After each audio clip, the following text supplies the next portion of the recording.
अस्सलाम वालेकुम student. Class ninth subject social science, इसका पार्ट पॉलिटिकल साइंस।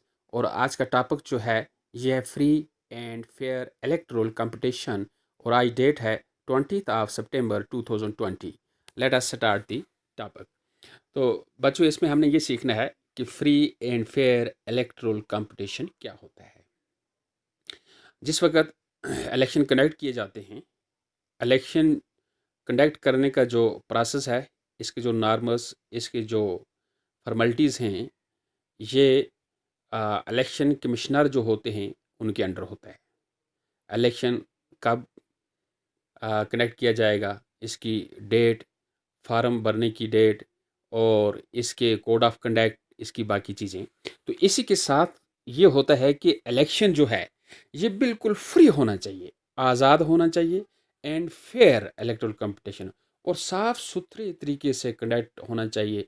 कंपटीशन जो है, हर पॉलिटिकल पार्टी जो है उसको मौका मिले इलेक्शन कंटेस्ट करने का, और किसी भी किस्म की कंपल्शन ना हो, किसी भी किस्म का फेयर ना हो, कोई ऐसी चीज़ ना हो। बिल्कुल साफ़ सुथरे तरीके से जब इलेक्शन कंडक्ट किए जाते हैं तो उनमें से जो पार्टी मेजॉरिटी में आती है तो वो रूलिंग सरकार बनाती है, गवर्नमेंट बनाती है। जो उससे कम माइनॉरिटी में आती है तो वो अपोजिशन में बैठती है। तो कहने का मकसद ये है कि इलेक्शन जो है ये बिल्कुल आज़ाद तरीके से कंडक्ट होने चाहिए, बिल्कुल फेयर कंडक्ट होने चाहिए। तो जैसा कि हम आज चाइना के बारे में सबसे पहले पढ़ते हैं, क्योंकि कल का टॉपिक हमारा जो था वो जनरल परवेज़ मुशर्रफ के बारे में था। तो आज चाइना के बारे में है। हमने ये दो टॉपिक हमारे सिलेबस के अंदर इसलिए मेंशन किए गए हैं कि हमने इसमें से ये देखना है कि डेमोक्रेसी जो है, क्या जो एक्चुअल डेमोक्रेसी जो है, क्या ग्राउंड सिचुएशन पे किस किस कंट्री में एक्चुअल डेमोक्रेसी है, और डेमोक्रेटिक गवर्नमेंट और नॉन डेमोक्रेटिक गवर्नमेंट जो है इसमें क्या फ़र्क होते हैं। जैसा कि हमने पहले से कहा है कि our India is the largest democratic country of the world. And now we are taking the topic about China. And China elections are regularly held after every 5 years for electing the country's parliament, called Quannego Renmin Daibao Dai national people's congress, यानी national people's congress. यानी China के अंदर हर 5 साल के बाद election मुनक्किद किए जाते हैं, और इलेक्शन में वहाँ चाइना की पार्लियामेंट जो है मुल्क की, वो चुनी जाती है। उसमें कौन कौन से लीडर आते हैं, तो उनकी जो पार्लियामेंट जो है उसको कहते हैं national people's congress. The National People's Congress has the power to appoint the president। यानी वहाँ चाइना के अंदर जो उनकी नेशनल पीपल्स कांग्रेस जो है, ये नेशनल पीपल्स कांग्रेस जो है इसके पास अख्तियारात हैं कि वो मुल्क का सदर जो है उसको वो अपॉइंट कर सकते हैं। ये अख्तियारात इसके नेशनल पीपल्स कांग्रेस के पास हैं चाइना के अंदर। It has nearly 3000 members elected from all over China। इस नेशनल पीपल्स कांग्रेस के अंदर चाइना के जो कंट्री है उस पूरे मुल्क के 3000 मेंबर जो हैं वो इसमें इलेक्ट होके आए हुए हैं। Some members are elected by the army, और कुछ मेंबर जो हैं उनको फौज इलेक्ट करती है। बिफोर कंटेस्टिंग इलेक्शंस, इलेक्शन चुनाव होने से पहले, a candidate needs the approval of the Chinese communist party.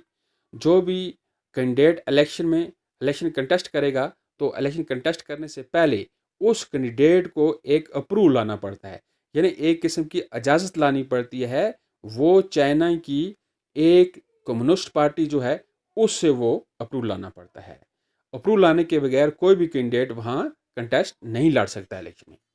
Only those who are members of the Chinese communist party, सिर्फ वो मेंबर हैं कम्युनिस्ट पार्टी के, चाइना की कम्युनिस्ट पार्टी के, और 8 smaller parties allied to it were allowed to contest election held in 2002-2003। सिर्फ उनमें से ऐसी छोटी पार्टियां जो है 8 पार्टियां थी जिनको इजाज़त दी गई थी 2002-2003 में इलेक्शन लड़ने की। The government is always formed by the communist party, और चाइना के अंदर जब भी सरकार बनती है वो सिर्फ किसकी बनती है, वो बनती है कम्युनिस्ट पार्टी ऑफ चाइना की सरकार बनती है। Since its independence in 1930, Mexico hold elections after every 6 years to elect its president। यानी जब से इंडिपेंडेंस हासिल हुई है 1930 के बाद, मेक्सिको में जो भी इलेक्शन मुनक़िद किए जाते हैं हर 6 साल के बाद, तो वो अपना प्रेसिडेंट चुनते हैं। The country has never been under a military or dictators rule. यानी ये मेक्सिको जो है ये कभी भी किसी फौज का या किसी भी ऐसे डिक्टेटरशिप का उसके ऊपर कोई भी हुक्मरान नहीं रहा है। But until 2000, every elections were won by a party called PRI. PRI means Institutional Revolutionary Party। यानी 2000 में जब वहाँ पे इलेक्शन हुए मेक्सिको में, तो वहाँ उनकी जो पार्टी है जिसको हम कहते हैं जी PRI, इंस्टीट्यूशनल रेवोल्यूशनरी पार्टी, ये पार्टी जो है ये इलेक्शन जीत गई। Opposition parties did contest elections but never managed to win। बाकी जो अपोजिशन पार्टीज जो हैं वो भी इलेक्शन लड़ती हैं लेकिन वो कभी उनकी जीत नहीं होती है।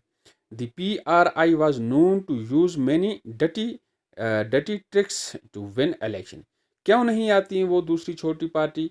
वो इसलिए नहीं आती हैं कि मेक्सिको में जो PRI पार्टी जो है पॉलिटिकल, वो हर किस्म की क्या इलीगल जो ट्रिक्स हैं वो जानती है इलेक्शन में जीतने की, वो गुण जानती है।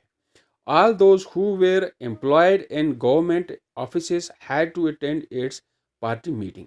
जितने भी सरकारी मुलाजिम होते हैं उनको उनकी पार्टी की मीटिंग अटेंड करनी पड़ती है। Teachers of government schools used to force parents to vote for the PRI। और मैक्सिको में जो लोग होते हैं, जो टीचर्स होते हैं, उन टीचर्स को भी इंस्ट्रक्शन होती है कि वो स्टूडेंट के पेरेंट्स को फोर्स करें कि वो उनकी पार्टी को क्या दें, वोट दें। किस पार्टी को वोट दें? जिसको हमने नाम दिया है PRI, उन्हीं का दिया हुआ नाम है PRI। Media largely ignored the activities of opposition political parties. और वहाँ की जो मीडिया है वो अक्सर उनकी जो खामियाँ होती हैं उनको वो इग्नोर कर देती है, वो कभी भी उनको सामने पेश नहीं कर सकते हैं, उनको क्रिटिसिज्म हो कुछ ऐसी चीज़ नहीं करते हो। Sometimes the polling booths were shifted from one place to another in the last minute. कभी कभार वहाँ ऐसा भी होता है कि दौरान इलेक्शन के दौरान जब वोट कास्ट किए जाते हैं तो आखिरी मरहले में वो क्या करते हैं कि एक जगह से जो पोलिंग बूथ है उसको शिफ्ट करके दूसरी जगह ले लेते हैं, क्योंकि वो उसमें कुछ अपना फ़ायदा उठाना चाहते हैं। The PRI spent a large sum of money and the campaigning for its candidate। और PRI जो है वो बहुत सारे पैसे भी खर्च करती है ताकि उनकी पार्टी जो है वो बरसरे इक़्तिदार आ जाए।